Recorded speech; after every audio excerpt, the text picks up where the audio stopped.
Waaqayyoo maqaan isaa kan eebbifame haa ta'u. Namoonni macaafa qulqulluu qabdan kan hin qabne asna biraa fudhachuu dandeessu. Dubbisuu nu gargaartuu jechuudha. Haa ta'u waaqa naamusaaf nagaa kan jedhu isa kanarratti walumaa wajjin deema waanta ta'eef naamusa inni jedhu order isa jedhuutiin hiikama yookiin disciplinis jechuu dandeenya. Waaqa naamusaa fi nagaa yookiin God of order isa jedhudha. Mata dureensaa jechuudha. Akkas jedha tokkoffaa Qorontos 14:33 akkas jedha. Waaqayyo gidduutiin dubbisa. Waaqayyo ofii isaatii waaqa nagaa malee waaqa sabrii hin qabne miti. Macaafa qulqulluu ammaa hiikaa an qabu akkas jedha. Mee macaafa hiikaa biraa kan qabdan yoo jiraattan afaan Oromoo hin dubbisnaa.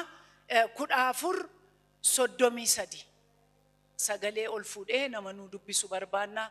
Kanaachi maayikii as siqxaniis fudhachuu dandeessu. Namni fuudhee nuuf dubbisa ol kaa'atii nu dubbisa. Abbaan 14 isa tokkoffaa Qorontos 14 qabbane. Waaqayyo ofii isaatii waaqayyo nagaatiif malee waaqayyo sabrii hin qabne miti. Waaqayyo si haa eebbisu. Waaqayyo ofii isaatii waaqa nagaa. Waaqa nagaa ni jedhu waaqa ordarii. Etu amma hiikinaan jedhani anaanii waaqa tartiibaan jedha. Kanatutti dhiyaata.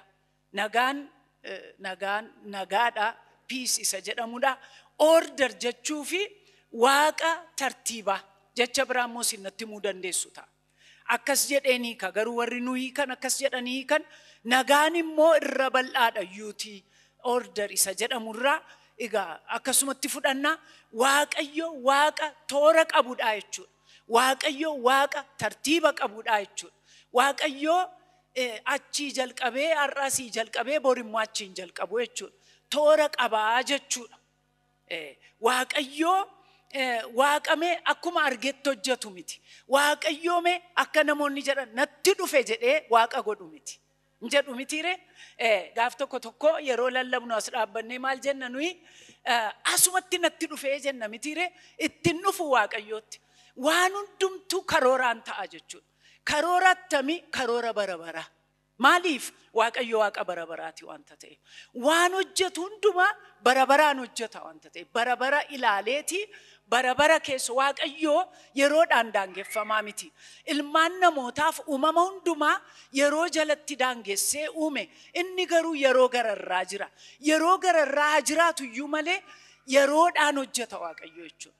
Waa'ee dhala namaa yeroo hojjetu, waa'ee uumama isaa yeroo hojjetu waaqayyo yeroo keessatti hojjeta wanta ta'eef jechuudha. Waaqayyo kun waaqa sirnaati, waaqa tartiibaati, waaqa tooraati. Jecha kan hin geeddaru yoo isa tokkoon sadan an kennu keessa tokko yoo sirrii ta'ee isa jedhudha. Namoonni dandeettii afaan Oromoo immoo cimaa qabdan booda yoo na sirreessitan natti tola. Tole waaqayyo waaqa ordarii ta'uusaa, waaqa sirnaa ta'uusaa akkamitti beenna? Akkamitti beenna waaqayyo waaqa ordarii ta'uusaa? Inni tokkoffaan kan nuyi beennu eenyummaa isaa keessaan beenna. Identitii waaqayyootu ordarii calaqqisa. Isa kanaan beekna jechuudha. Egaa dubbicha jalqaba hubachuutu nurra jira jechuudha. Waaqayyoo eenyummaa isaa keessatti, eenyummaa waaqummaa isaa keessatti maal argina? Tartiiba argina. Toora argina.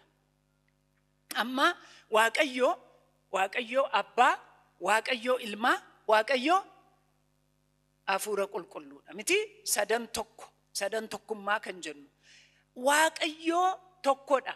Waaqayyo waaqa bifa sadiidhaan of mul'isee garuu harmanii jechi jedhume warra muuziqaatu beekaas keessa harmanii jechi jedhume walii galtee wal simachuu gosa addaati. Wal simachuu, wal dhiituu dhiisuu, wal diduu dhiisuu, wal tahiinsa jechuun. Afaan Oromootiin gaafadheera harmanii inni jedhamu marabbaa jecha marabbaa jedhudha. Garuu jechichi badeera maqaa namaatti duwwaa murtaa'eera.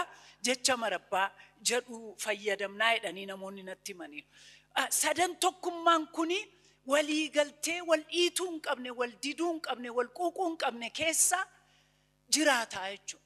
Sadan tokkummaa sammuu namaatii fi sammuu dhala namaa Waaqayyo akkatti uume qaba. Sammuu keenya kanaan garuu sadan tokkummaan hubatamus jechoota keenyaan ibsamuu hin danda'u. Garuu macaafi qulqulluu nutti hima. Waaqayyo abbaan jedha, Waaqayyo ilma, Waaqayyo hafuura qulqulluu sadan tokkummaa akka jiru macaafatu nutti hima jechuudha. Macaafni kun immoo sadan tokkummaan kuni akka tokkotti akka socho'annu ibsaa jechuudha. Isa kana booddee dubbifachuu dandeessu Maatiyos 28:19 irra, Yohannis 4:26 sileetuun hin kadhatin dura dubbadheera. Yesus Kiristoos bartootaan maal ittiin jedha?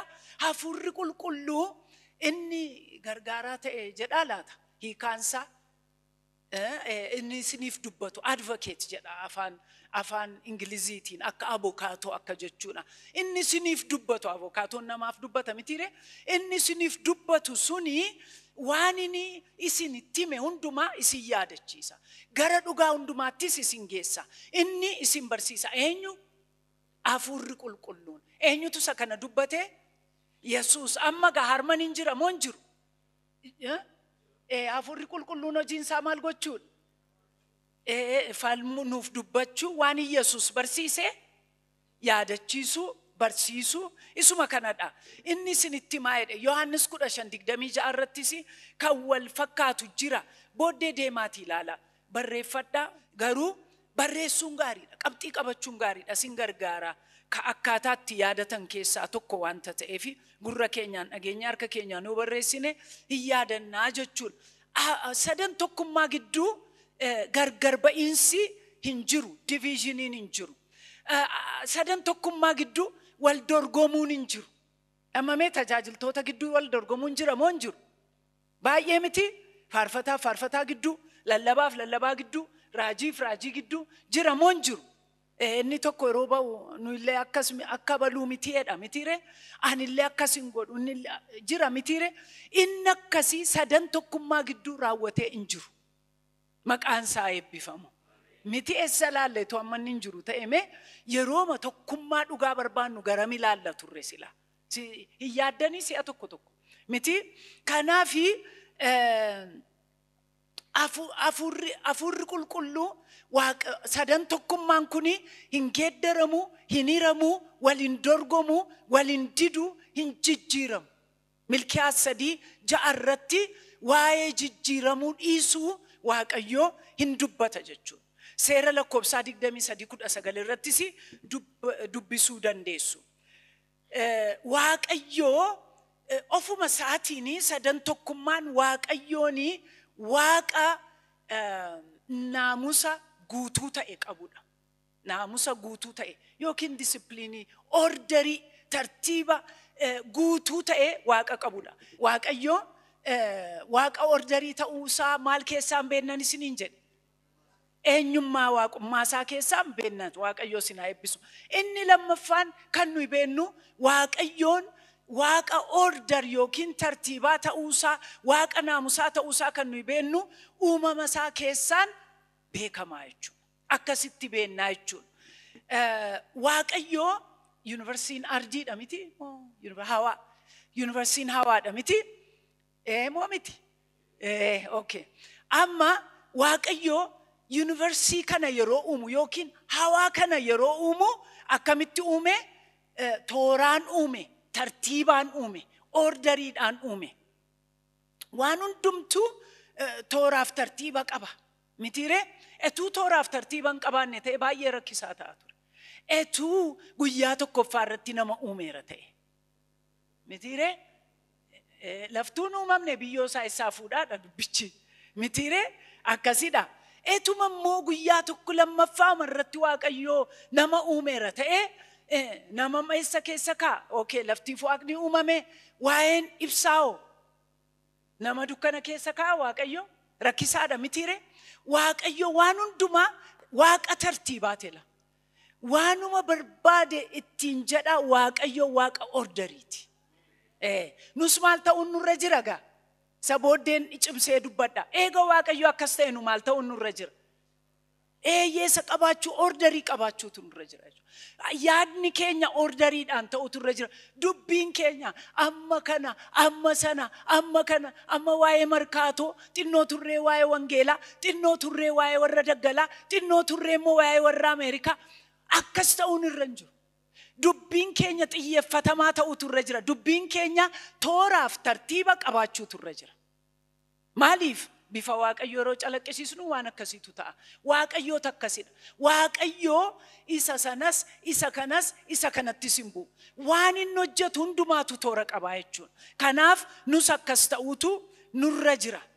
Waaqayyoo lafa kana yeroo uume seera uumamaa tokko 31 irraa maal jedhaa? Galgala turee amma immoo ganamatu dhufeedha. Galgalatu dhufee ganamni immoo hin ta'e. Galgalatu ta'ee ganamni immoo hin ta'ee jedha. Kun maalidha? Tartiibadha, tooradha. Gaafa uume Waaqayyoo yeroo ammamii dura akka ta'e hin beeku, garuu gaafa Waaqayyoo ardiif samii uume seera kana kaa'e. Maal? Galgalli hin dhufaa. Isa booddee galgalli hin dhufaa. Mootummaan yoo geeddarame akkam? Galgalli hin dhufaa. Teknooloojiif saayinsiin cimaa yoo deeme hoo? Amma saayinsiin waan baay'ee danda'eera. Teknooloojiin waan barbaanne hawaatti yoo ergine, roobootii uumne wajjin yoo haasofne kolfine maaltu ta'a? Galgalli hin dhufaa. Kanumadha. Kana keessaa ba'uu hin danda'u. Waan baay'ee gochuuf nu eeyyameera. Bifaaf fakkeenya isaatiin uumaman saayintistoonni kanaafiti kalaquu danda'u. Isaa ala miti. Bifa isaatiin uumaman waanta ta'eefi jechuudha. Seera ba'uu 20:11 irratti immoo maal jedhaa? Guyyaa 6 keessatti Waaqayyoo waaqaa fi lafa uume, galaanas hin uume, wanta galaana keessa jiran hundumaas hin uume. Garuu inni guyyaa 7ffaatti maal ta'e? Boqoteedha. Rest godhe boqoteedha. Kanaaf maalidha kun? Tartiiba moo tartiiba miti? Isa kana gaa seera uumamaa keessatti nutti dubbatee achirraa etuun mitiqiin irraa etuun kaatiini akka Waaqayyoo kaa'etti hamma har'aatti deemaa jiru jechuudha. Eenyufaa? Urjiinfaa. Eenyufaa? Ji'ifaa. Eenyufaa? Aduuwwanfaa. Akka Waaqayyoo bara sana kaa'etti akkuma sanatti ba'u, akkuma sanatti galu jechuudha. Waan barbaade yoo uumame, waan Waaqayyoo macaafa qulqulluu keessatti dinqii hojjechuudhaaf godhe alatti gaafa Iyyaasuun aduuf ji'a dhaabe, gaafa Yesuus Kiristoos fannifame, wanta ta'e alatti toorri uumamaa sirna eegee socho'a jechuudha. Haa ta'u isa kana eega lafa kaawwanne Waaqayyoo akkas eega jenne hawwiin Waaqayyoo maalidha baroota keessatti? Waaqayyoo nama attamitti uume jedha macaafni? Bifaaf fakkeenya isaatiin uumeedha. Namni immoo cubbuu hojjete maal ta'e? Bifaaf fakkeenya Waaqayyoo ala ta'e mitiire. Kanaaf hawwiin Waaqayyoo jalqabarraa kaasee isa kana seera uumamaa 3 irratti argina. Maalinni jennee yoo ilaalle nama bifa isa jalqabaatti deebisuudha. Kanaaf Waaqayyoo maal barbaada yoo jettanii, Waaqayyoo dhala namaa keessatti disipiliinii arguu barbaada. Orderii arguu barbaada. Tartiiba, naamusa, toora arguu barbaada Waaqayyoo. Kana irratti hojjechuu barbaada. Waaqayyoo yeroo nama tokkorraa dhimma godhatu qabbanee barbaade yoo ta'e Waaqayyoo dirqama mana barumsaa naamusaa qabbaneen galuutu irra jira jechuudha. Maaliif? Bifaaf fakkeenya Waaqayyootiin hojjetamuutu ishee irra jira waan ta'eef. Inni kun tokkoo keenyaaf waan Waaqayyoo nuuf godhudha jechuudha. Malee Waaqayyoon akka barbaanne taanee duukaa bu'uu hin dandeenyu jechuudha. Dirqamadha. Bifaaf fakkeenya Waaqayyoo waanuma seera ta'eef miti. Garuu akkaataatti Waaqayyoo sababiin akkuma urjii, akkuma ji'aa nama bifaaf fakkeenya isaatiin uumuunsaa parpazii qaba, kaayyoo qaba. Kanaafidha kan Waaqayyoo gara sanatti akka nuyi deebinu, gara isa jalqabaatti, diizaayinii isaa isa jalqabaatti dhalli namaa akka deebi'u kan inni barbaadu isa kanaafi jechuudha. Kanaaf Waaqayyoo maal nu barsiisan jedhee?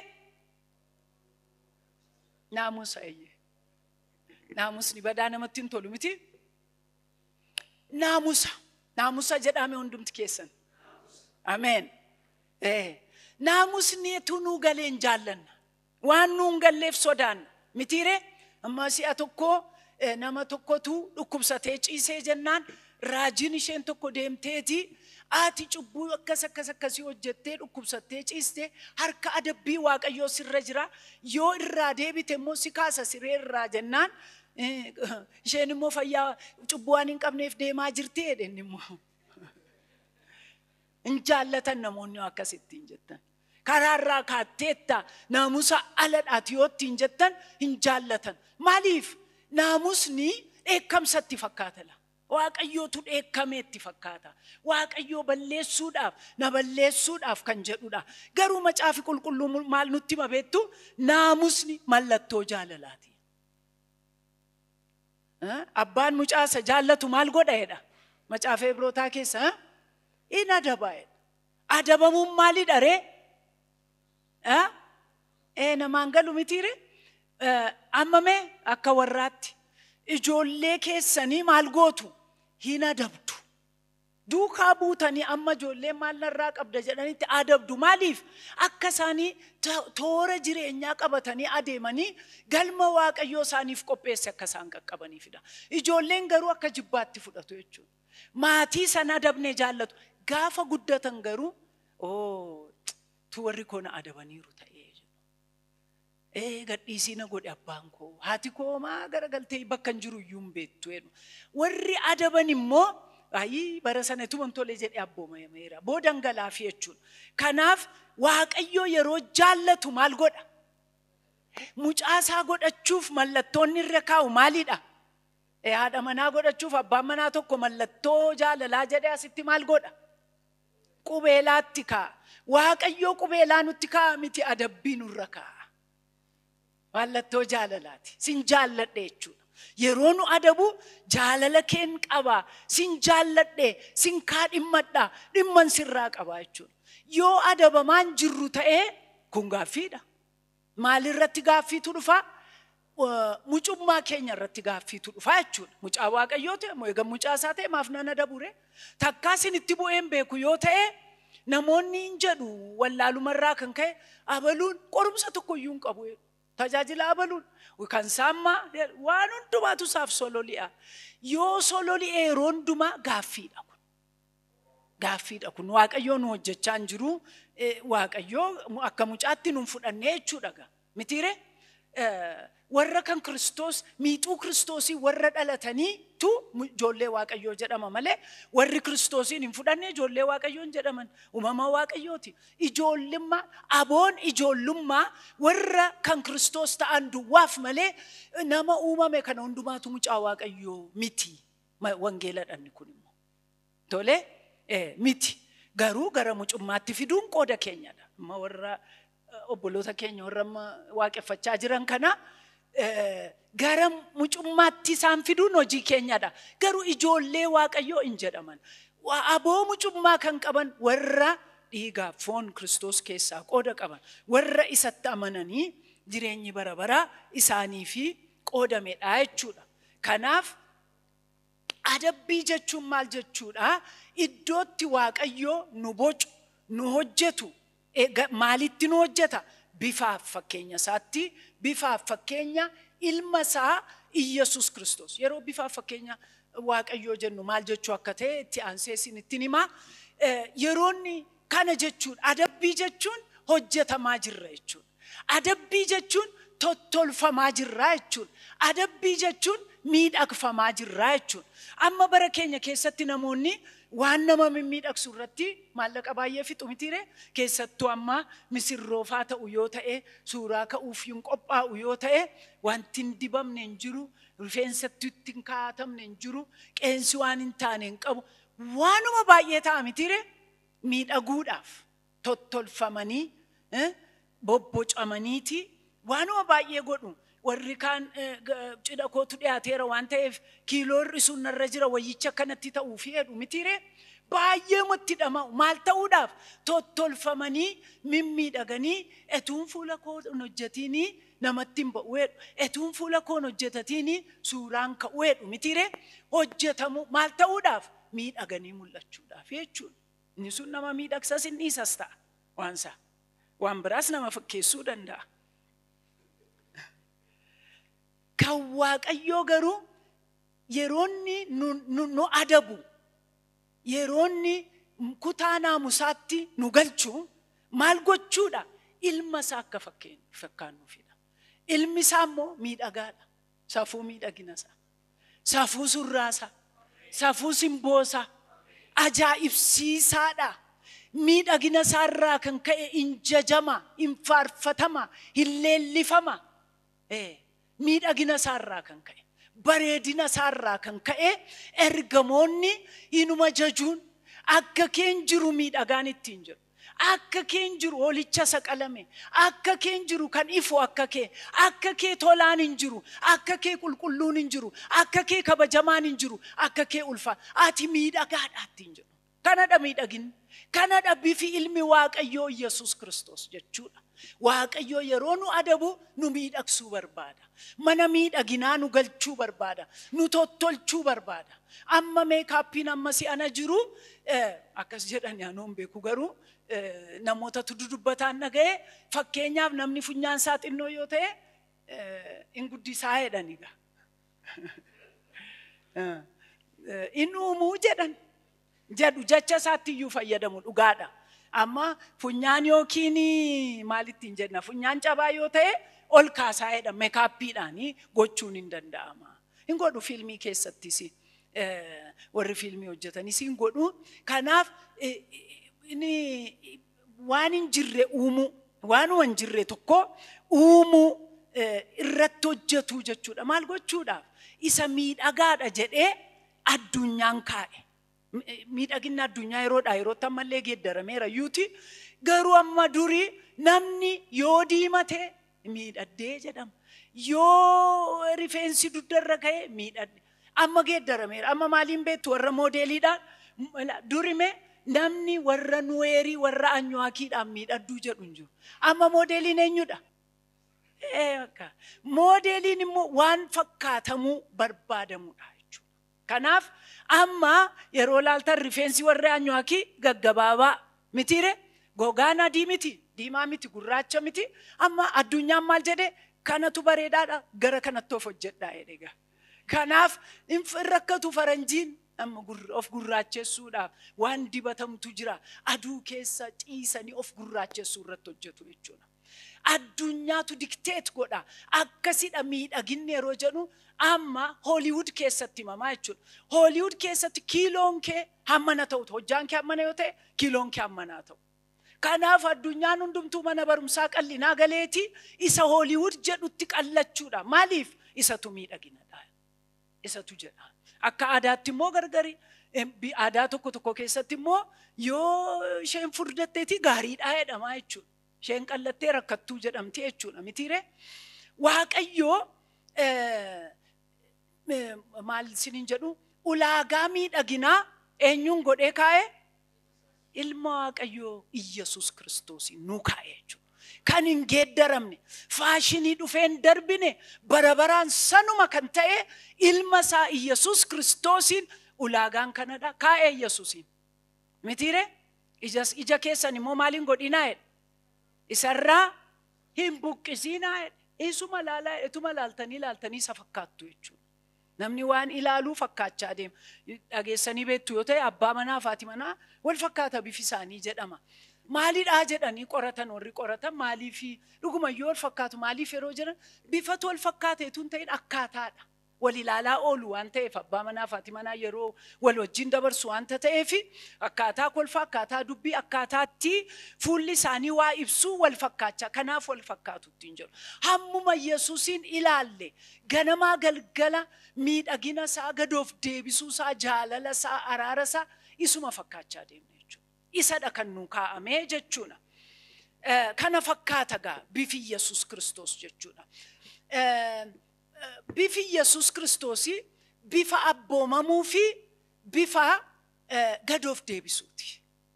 Waaqayyo akka nuyi naamusa akkasii akka qabaannu barbaada.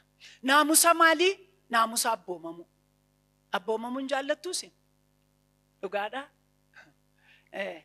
Naamusa abboomamuu fi naamusa gad of deebisu. Kun bifa Kiristoos Yesuus. Inni tokkoffaan isa kanadha. Isa kana barbaada Waaqayyo.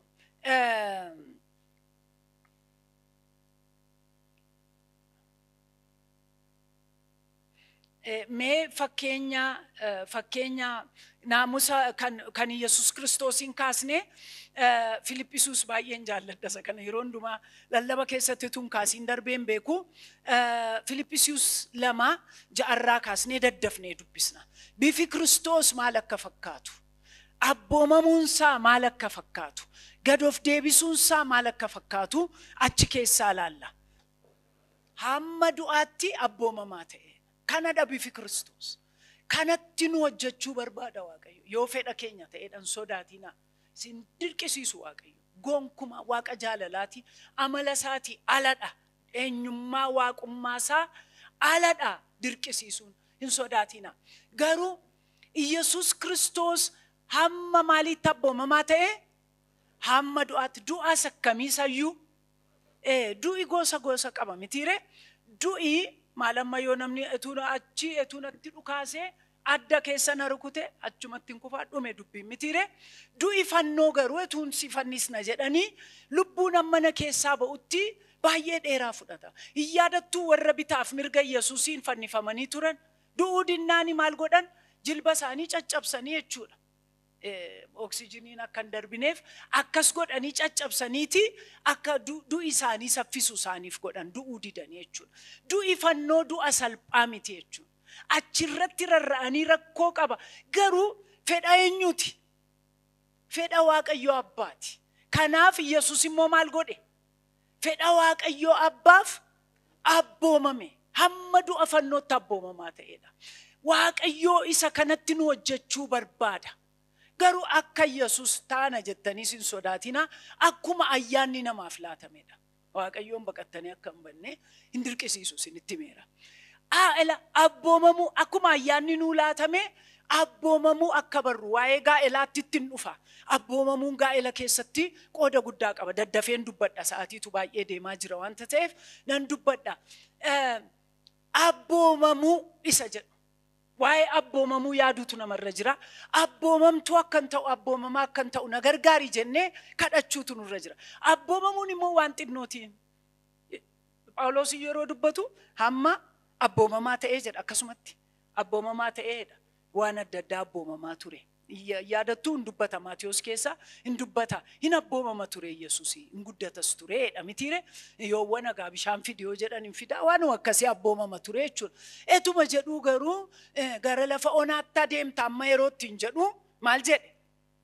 Amma lafa ilaa mucaakonni nan jaalladhu isa kanadha akkas jedhee eega dubbatee biyyi dhaga'ee booda hafuurri qulqulluu gara mitti isa geesseedha. Lafa onaatti isa geesse amma midhaaniif bishaan malee guyyaa 40 teessaatti hin jedhe. Jennaan tole jedheen abboomame.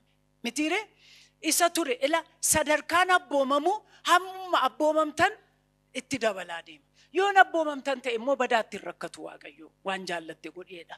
Garuu abboomamna yoo ta'eefi mana waa hojjechuu keessaa gara ala ba'anii xinnoo nyaata dhiisuu dhugaatii dhiisuu beela'uu rakkachuu mana dhabuu miti manan qabuanii waan goonuu boolla qabdi ilmi namaa manan qabu jedhe mitiire mana malee jiraadhuutti hin jennaan tole jedhe sas. Arrabsamii tole ari'atamii tole qarqara hallayyaarraa gadi darbachuuf turan hundumaatti warra akkasitti of kennuutti abboomamaa ta'e jechuudha.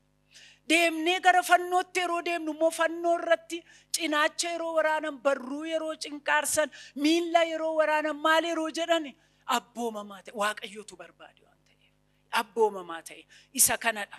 Mee fakkeenya namaan isin ilaadha. Yesuus nama guutuu Waaqa guutuu akka ta'e macaafi qulqulluu nutti magaruu yeroo baay'ee waa'ee Yesuus duwwaa dubbanne inni Waaqa dhakaa jedhu namoonni waa'ee namaatti adeemna. Waa'ee Musee xinnoo dubbanna. Attamitti Waaqayyoo tartiiba naamusa isa barsiisaa akka inni fide jechuudha. Museen akkamitti akka dhalate isin iyyuu beektu seera ba'uu 2 irra deemaatii isa dubbisaatii maaliif amma yoo dur dubbistanii xinnummaattis barattan ta'e irra deebi'aa dubbisaa waan haaraa keessaa argattu abbaan isaas sanyii leewwiitii gosa leewwiitii haati isaas akkasumadha jarra lamaan gidduudhaa dhalatee akka dinqiitti dhalatee akka dinqiitti du'arraa oolee isa boodammoo macaafni Ibrootaa akka nutti himutti mucicha keessatti warri isaa waan addaa tokko haadhattiin mucaan kun Arooniinis hin fakkaatu Miiriyaamiinis hin fakkaatu eenyuunu mucaan kun mucaa addaati jedhe haadhatu ilaa macaafa Ibrootaa boqonnaa 11:23 amma 27 waa'ee Musee dubbataa isa dubbisuu dandeessu akkasitti Museen egaa tarii sadarkaan barnoota isaatii bara sanatti akkas jedhameen beekamu yoo ta'e tarii samma PhD jedhamu faa qabateera maalii fi mootiidha miti ilma intala Fari'oon wanta ta'eef Fari'oonummaatti mata duree yookiin taayitaa Fari'oon jedhamu sana nama qabatu ture jechuudha. Kanaaf akka sanatti qophaa'e. Waaqayyoo gaa yeroo Museen keessanii namicha isa biyya Gibxii ajjeese sana ariifadheen dubbachaa jira. Oofee teessatti geesse. Adabbii isa jalqabaatti geesseeni jechuudha. Adabbii isa jalqabaa eessa biyya Miidiyaanitti geesseen. Biyya Miidiyaan deeme jechuun maal jechuun hammam taa'e Miidiyaan keessa waggaa 40 maal ta'uudhaaf adabamuudhaaf. Waaqayyo Museen jaallatamoo hin jaallatu. Gaaf tokko dhugaa ba'eera akka garbicha koo Musee namni hin jiru Museeni fakkeenya Kiristoos isa dhalachuuf jiruuti.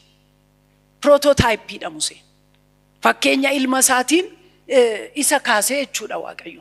Kanaaf waan isa jaallatuu fi lafa onaatti isa geesse jechuudha. Achitti maal ammoo waggaa 10 itti barsiisee hin fixu Waaqayyo? Hin fixu? Waggaa 3 tokkotti barsiisuu hin danda'u Waaqayyo? 40tti kenne. Inni beekaaf qulqulluudha. Adabni isinitti cimaa jira yoo ta'e isinuma barbaachisa. An akkasin jedha dhugaadha. Wanta amma narra gangalatu baay'eetu jira. Waan na barbaachiseef hin jedha. Anatu ammayyuu hin fixanne jechuudha waan na barbaachise. Nama na arga Waaqayyo waan inni ofirratti hin argine arga waan ta'eef wanta kanaan na qabee jira Waaqayyo hin jedha. Waan tokko nurra bubbulee gidiraan ammaateera yoo ta'e nu barbaachisa. Maaf Museen waggaa 40 Yoosef waggaa 13 natti fakkaata hunda goggoruu baadhe. Maaf 13 taane kan Musee hin barbaachise. Tarii sadarkaa oltu of tuulummaasaa anummaasaa ta'uu danda'a. Anummaan sun caccabee dhumee bifa ilma Waaqayyoo Yesuus Kiristoositti amma hojjetamutti waggaa 40 fudhate ta'aadhaan kun egaa tilmaamaadha. Kanaaf Waaqayyoo waggaa 40 sana keessatti Miidiyaan keessatti maal godheeni of tuulummaasaa irraa molqeetii nama bifa Waaqayyoo barbaade qabu tokko isa godhe. Maal godheen bifa mootii Gibxii inni qabu irraa fuudheeti maal isa godhe tiksee iyyuu isa kami beektuu isa qacarame jechuudha. Isa hoolota baay'ee qabu miti. Isa qacarame ilaalame akka xinnoo gadi keessa lixaati yaada. Maal nyaachaa akka inni guddate yaada. Maal uffachaa akka inni guddate yaada. Siree attamiirra ciisaa akka inni guddate yaada. Mootiidha ka mitiire achi ka'eeti lafa onaa Miidiyaan keessa. Maalirra ciisama? Maaltu dhugama? Maaltu nyaatama? Haala akkamii keessa jiraata? Maaltu isa tajaajila? Achitti nama mootii ta'e ture asitti garuu maal ta'e hojjetaa ta'e yookiin garbicha ta'e jechuudha. Jireenyi isaa yeroo Gibxi keessa ture bor jedheeti qophaa'aa ture. Bor maalitti qophaa'a? Fari'ooniin hin ta'a. Kanaaf tooftaa waraanaa baruun narra jira. Kanaaf bulchiinsa baruun siyaasa baruutu narra jira. Dinagdee attamitti akka guddisan baru jireenyi isaa kaayyoodhaan kan hoogganamedha moo miti? Gibxi keessatti kaayyoodhaan kan hoogganamedha. Baay'ee gaariidha jireenyi isaa. Amma garuu maal ta'e beektu dhufeeti hoolaa yeroo tiksu eessa akka ta'e dhumni isaa beekaa? Hin beeku. Bor maal akka ta'u beekaa? Har'a soolaa tiksuu, bori soolaa tiksuu, boris aduudhaa, iftaanis qilleensa heenuma ta'a achi keessa. Waaqayyoo garuu isa hojjechaa jira. Isatu hin beeku malee. barri nutti dheerateera yoo ta'e iddoo tokkotti hojjetamaa ma jirra nutti hin beekamne malee jechuudha. Garuu immoo dammaqanii hubachuun immoo baay'ee gaariidha jechuudha. Museenii achumatti hin dhaabbanne waa'een naamusa barsiisu isa booddee Waaqayyo isa muudee dinqii gurguddaa hojjetee yaadattu keessa lixeetuun dubbadhee natti tola yerootu nan ga'u dinqii gurguddaa hojjetee isa booda garuu Waaqayyo maalittiin jedheeni sabni hin dheebonne jennaani inni kun seera ba'uu 17 bakka lamattidha waa'ee bishaanii irratti gungummiin kan ka'e seera ba'uu 17 5 6 irratti Waaqayyo mataa isaatu katticha maal godhe jedheen Waaqayyo mataa isaa jedhe rukutii ittiin jedheen isa booddee bishaan keessaa sii ba'a sabni immoo dhufu maaliin ba'a bishaan rukuttaadhaan ba'a jedhe amma immoo amma sila seera ba'uunis niin jedhe miti seera lakkoobsaa 20:11 amma 12tti Museedhaan maalittiin jedhe Waaqayyo kattichatti kaleessa maalittiin jedhe rukuti jedheen amma immoo itti dubbadhu jedheen jennaanoo Museen si'a 2 rukute aariitti ture egaa sabatu aarseenii aariitti ture hin rukutee hin baasee immoo kattichi baaseera bishaan baaseera garuu maal murteesse Waaqayyo biyya kakuun galtuutti dubbadhu siin jennaan rukutte kattaa hin galtu biyya kakuutti maal akka ulfaataadha murtoo Waaqayyo ulfaataadha miti baay'ee ulfaataadha inni kunis naamusadha jechuudha naamusa eeguu dhiisuun immoo Musee maal godhe dubbadhu jedhame rukutiin jedhamne Museen garuu rakkoo aarii qaba ture kanaaf hin aare sabichatti aare yoo immoo dhugaa qabattiin jechuu dandeessu aaruunsa haa ta'u tokkotti dabalu moo dhaabutu narra jira moo irra utaalee waa'ee gaa'elaa dubbadhu waa'ee Phaawulos dubbachuuf hin ture sa'aatiin kee dhumeera kan jedhutu jira kanaaf waa'ee Phaawulos irra nan utaalaga Phaawulosiif jaalalli faallaadha jireenya isaa keessatti jechuudha isa waa'ee gaa'elaa isinitti dubbadheen fixa waa'ee Phaawulos keessaa dhiiseera akka biraatti yookiin nootii isaa namootaaf gadhiisaatii haa ilaalanii garuu naamusi Waaqayyoo Phaawulos irra kaa'ee fuudhee nama jibbaa nama ajjeesu tokko nama doorsisu tokko nama kaayyoof karoorri isaa kiristaanota fixuu ta'e tokko nama jaalalaa lubbuu isaa dabarsee laatu akka inni godhe naamusni gaariidha gaarummaatti nama fida Waaqayyoon Kiristoosiin fakkaachuutti nama fida isa jedhudha baay'ee isarratti isinitti dubbachuu hin danda'u isa dhumaa kana dubbadheen cufaa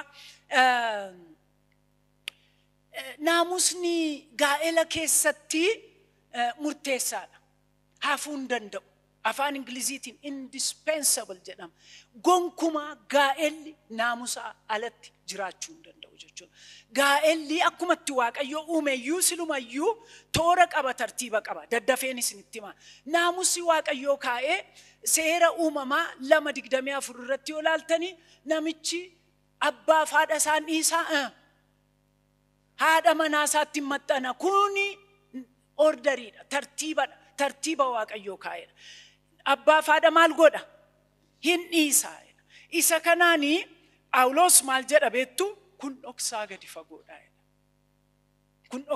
fagoodha waa'een maali waa'een abbaaf haadha dhiisanii namoonni lamaan tokko dhufanii tokko ta'uun kun dhoksaa gadi fagoo ta'edha profound mystery jedha dhoksaa gadi fagoo ta'e maal jechuudha Kiristoosiif waldaasaa jechuudha kanaaf gaa'ela jechuun calaqqisa hoolichaaf haadha manaasaa jechuudha dhageessaniittu waan hinan jedhe waa'een itti Waaqayyoo waan gaa'elaa salphaatti hin ilaalle barumsa bal'aaf guddaadha ka ammatti dubbachuu hin danda'u garuu waa'ee dhimma gaa'elaa cimsee iddoo guddaatti kan ilaalu wal hiikuu in ta'uun inni jedhu maaliif beektu dhoksaa gadi fagoodha Efesoon 5 irratti deemaatii dubbisaa 5:26 irraa kaasaatii dubbisaa dhoksaa profound mystery jedha dhoksaa gadi fagoodha waa'een gaa'elaa maaliif dhoksaa ta'e inni maaliif hojjetame yoo jettanii cidha hoolichaa fi haadha manaasaa waldaa kiristaanaa calaqqisuudhaaf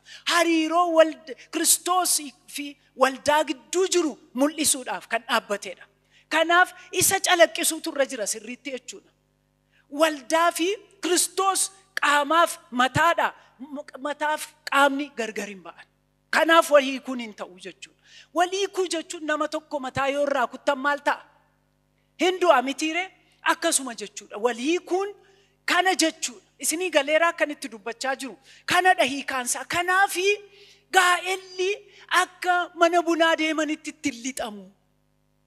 Akka mana bunaa kaaffee deemnutti itti linneerra yoo ta'e akkuma kaaffee dhaabaanutti keessaa baana jechuudha. Itti yaadamuutu irra jira. Sirrii ta'uu mataadhaa kun mataa kootii jettee isheen yaaduutu irra jira. Inni immoo kun qaama kootii moo qaama namaarran taa'a jedhee yaaduutu irra jira. Isheen immoo mataa namaan baadha moo mataa kootii jettee sirriitti yaaduu, kadhachuu, irratti dubbifachuu, mari'achuu, gorsa fudhachuutu irra jira jechuudha. Maaliif wantichi dhoksaa gadi fagoo bakka bu'aa waanta ta'eef jechuudha. Lamaan isaanii tokko ta'uun ni jedhamu sammuu foonii kanatti rakkisaadha. Maaliif waan lama attamitti tokko ta'a inni hojjetu kun akka namaatti loojikii namaatti hin hojjetu lama tokkoon ta'u. Lama maalidha? Lamadha. Lamadha. Kanaaf hin rakkisa. Kuni yaada dhala namaaf alagaa ta'edha. Konseptiinsaa sammuu keenyaaf maalidha? Alagaadha. It's foreign. Alagaadha jechuudha. Kanaaf hin rakkisa. Wangeelli lamaan tokkodha jedha. Inni anadha jedha. Isheen anadha jetti. Hin rakkatuga kana keessatti. Tokko ta'uu hin danda'an. Tokko ta'uu sanatu isaan rakkisa. Waaqeffannaatti tokko ta'uun isaan rakkisa. Mana geggeessuutti, ijoollee guddisuutti, waanuma ta'eyyuu dubbachuutti tokko ta'uu sanatu isaan rakkisa. Maaliifi dhala namaaf galuu isaatu rakkisaadha. Garuu Waaqayyo akkas jedheera. Tartiiba kaa'eera. Ilaa dhiira tokko dubartii meeqa? Tokko jedheera. Kun tartiiba Waaqayyo kaa'eedha.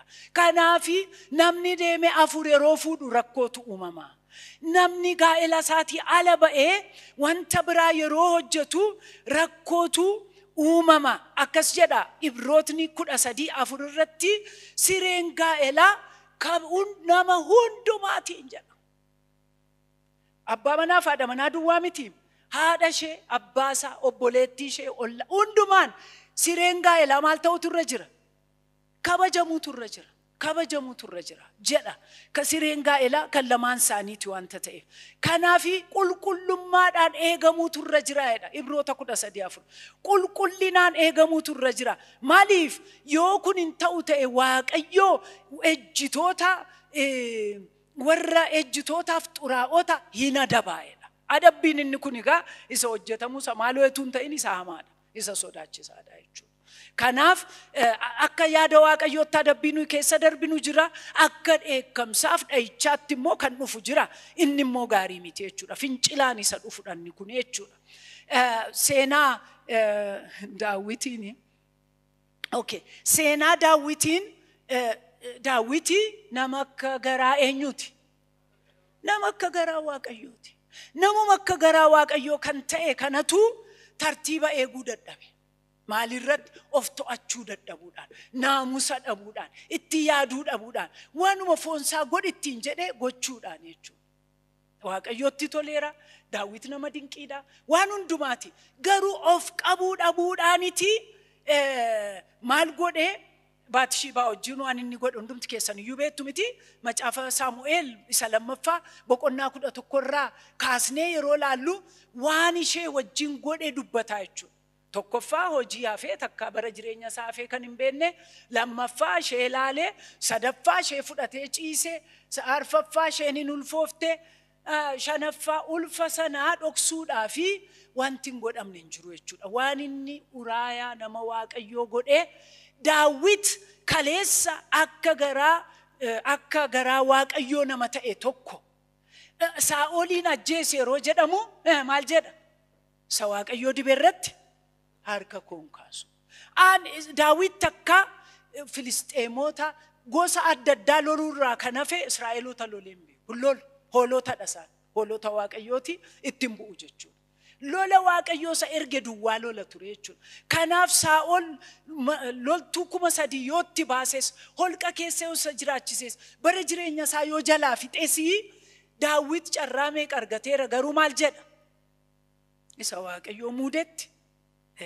Uraayaa waaqayyoo muudne. Garuu naamusa dhabuu isaatu maal godheen beektu? Gadhiisii godheen ila. Naamusa dhabe Daawit. Waa'ee dubartootaa irratti naamusa dhaba. Durumaanuu tokko Museenii kun torban darbee dubbanneerra mitiire torban darbee Zippooraa torban lamaan darbe. Waa'ee Zippooraa Museen tokkitti uma ishee fuudhe. Warri sobanii waan biraa jedhe. Zippooraa uma fuudhe malee kan biraa yeroo sin qabu dhugaa sinitti muudha. Biiziidha Museen. Garuu Daawit maal godhe? Durumaanuu haadha manaa lolee yoo moo'es innoo haadha manaa fuudha. Karaan itti ayyaaneffatu haadha manaadha. Guyyaa galataa haadha manaadha. Haadha manaa ma dabalatan. Amalli isaa kun gaaf tokko deemee gagamii qabee ni ga'a. Hudhee qabee ni ga'a. Uraayaa nama maal ta'e beektu eenyummaa isaa ala ta'e. Waaqayyoo nu haa baraaru. Nama akka garaa waaqayyoo ta'uu dhiiseeti finciltuu ta'e, haalalee ta'e, gadhiisii ta'e namni kabajamaan guddaan kun, namni waaqayyoo waaqeffatu, namni jaallatamaan kun adabbii waan dhabeef, naamusa waan dhabeef nama akkasii ta'e jechuudha. Kanaafi Daawiti waan mootota Israa'el 42 ture isaan gidduudha adda kan isa godhu takka waaqa tolfama waaqeffateen beeku. Takka waaqayyoo malee moo waaqa Israa'eliin malee takka hundumti isaanii iyyuu itti qoramaniiru. Hundumti isaanii iyyuu iddoo aarsaa isaanii diiguu dhisa. Takka isa kana godheen beeku. Isa kana godheen beeku. Waaqa isaa immoo lubbuuf jaala yoo mana qulqullummaa ga'ee miidhagummaa isaa do'adhaa'edha faarfannaa 27 irratti. Waayuma yooma waaqeffadhaadha. Daawiti kan inni ariifatu kan inni muddamu maaliif yoo jettan waaqeffannaadhaafidha. Gaafa garuu of to'achuu naamusa dhabee dubartittii wajjin ejja jalqabee waaqeffannaa waan jedhamu nirraanfate. Faarfachuun hin hafe maal ishee faarfachuutti ka'ela. Baatti ishee faarfachuu iyyadattuu mucicha immoo eega dhalatee booda midhaan nyaadhuun dhuguu maal soomaaf sagadatti ka'e mucaatti. Naafaa jiraatu jedhee mitiire waa'ee waaqayyoo gonkumaan dhiise. Eega waaqayyoo mucaa qaa godhee kaasee booda mana qulqullummaa deeme. Achi deeme waaqeffannaatti deebi'eedha. Waaqayyoo isa jaallatu waan ta'eef isa kana isaaf godheefi. Yeroo sanatti inni lola isaa bobba'anitti bobba'uu hin dandeenye jechuudha. Waaqayyoo waaqessuurraa gara Baatishiibaaf mucaa waaqessuutti adeeme jechuudha. Qajeelummaarraa Daawit qajeelaa nama akka garaa waaqayyootu xaxuu shira jedhama miti xaxuu ta'e Daawit. Daawit xaxuu miti. Gonkumaan jiru. Garuu eenyummaa isaa isa sirrii dhiiseeti eenyummaa kan biraa fudhate. Yeroo muraasaaf maal ta'e beektu seexanatu isa dhuunfate.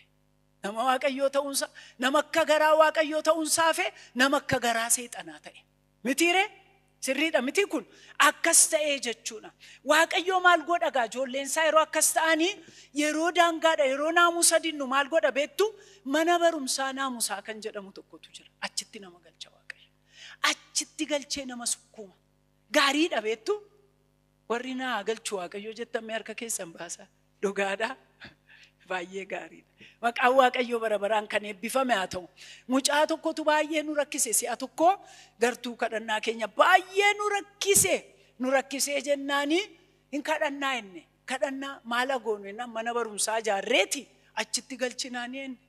Noo boraatii Finfinnee mana jaarree balbalatti goonee hin bannee kottuu gali mana barumsaa enneen mana barumsaa waaqayyo boraatichatti cufnee taa'achammoo barumsa fixutti enneeni waan isin dhibuu waaqayyo kadhannaa sana dhaga'ee nama sana fuudhee baadiyyaatti furuursee galchee achitti sukkuumee of tuulummaa keessaa dhangalaasee nama isa maal fakkaate godhe deebiseeti immoo magaalaatti fideeni jechuudha. Manni barumsaa naamusaa waaqayyo baay'ee gaariidha. Nama miidhagsa Kiristoosiin nu fakkeessa. Daawit garuu mana barumsaa keessatti salphaan ture. Salphaadha jettanii yaadina. Manni barumsaa waaqayyoo kun barbaachisaadha. Fincila immoo dinneen fincila yoo ta'e immoo waaqayyoo salphaan ta'u adabbiinsaa jechuudha. Iyyadattu yoo ta'ee fi mootummaa isaarraa furuurfamee lafa bu'e. Eessatti deebi'e? holqatti deebi'e. Mootiitu isa barcumarra warqeerra taa'uu bareetu eessatti deebi'e. Holqatti deebi'e jechuudha. Ilma isaati immoo kan fonqolchoo irratti geggeessee jechuudha. Isa booddee immoo afaan Ingiliziitiin incest jedhu.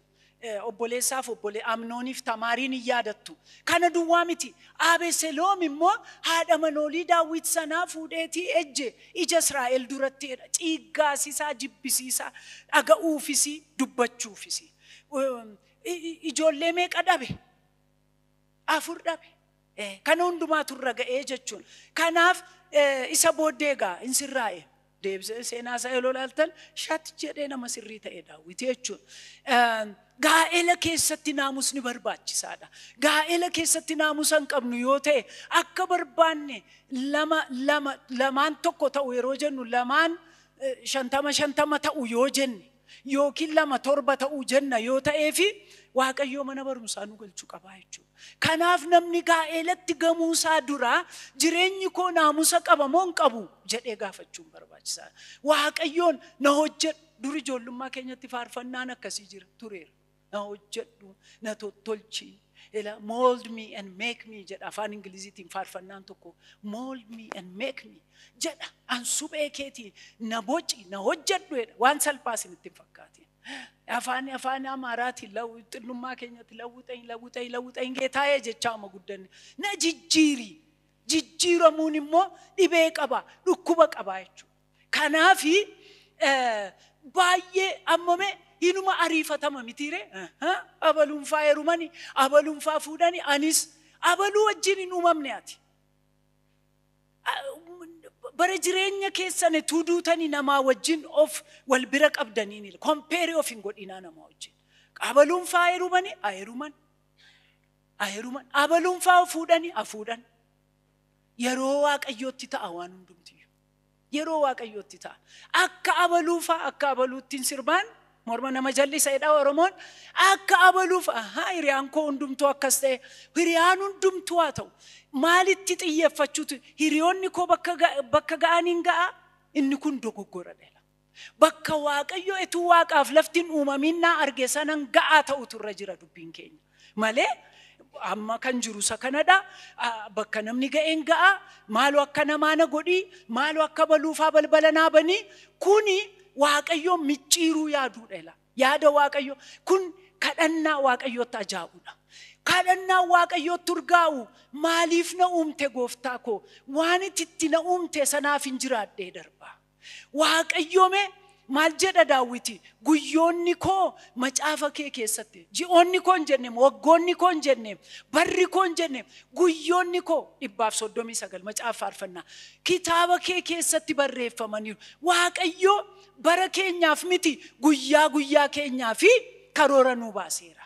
Hawwiin keenyaaf dheebuun keenya karoorri Waaqayyootti naa baasetti na uume sun maalidha? Isa barree isa bira kan qaqqabu isatu miidhaga isatu ulfina dhaka isatu gaa'ela keessattis milkaa'ummaa nu laata ka. Yoo gaa'ela dhaabbachuun keenya yaada Waaqayyoo ta'eera ta'e. Nama hundumaaf jedha macaafatu nutti hima nama hundumaaf hin laatamne gaa'elleedha. Mitiire? Miti? Immoo isa keessaa baasuu barbaaddu. Isas yoo barbaadanidha waan hin barbaannetti Waaqayyoo sin dirqe hojii isaatiif adda baasu yeroo barbaadu namoonni gurguddaa kan Waaqayyoo macaafa qulqulluu keessatti akka Daani'eel faa akka Nehemiyaa faa warri seenaa qaban akka Ermiyaas faa akka Phaawulos faa gaa'elan dhaabbanne jechuudha. Maaliif yaada tokkoof qalbii tokkoon hojii wangeelaa hojjetanii lafa kanarraa darban silaa'u gaa'elli kan lafarraati mitiire fuunee si fudhannee mana Waaqayyoo liimnu miti herrega keenya kophaa keenya buufanneeti deemna. Malee harka wal qabannee anaa Faatimaa naakoo Yesuus bira gallaan hin jiru. Mataa keenyaan gallaa herregas mataadhaan ofirraa buusnaa jechuudha. Lamaan tokko yoo ta'an lafuma irratti tokko ta'u malee Waaqa irratti tokkummaan jira. Tokkummaa isaa abbaa manaa fi haadha manaa lafarraa miti gosa biraati jechuudha. Kanaafi Waaqayyo gaa mata duree har'aa isuma jimaata tokkoon fixxa waan hin jedhame asuma irratti fixeera barumsi isaan dhumne garuu asuma irratti fixuun dirqamadha. Isinitti yaada naamusni jireenya kootii maal fakkaata? Gooftaa koo na hojjedhu na tottolchi na boci yoo abboomamtan immoo waan hundumtuu irra salphataa ta'a. Waaqayyo isinaa eebbisu.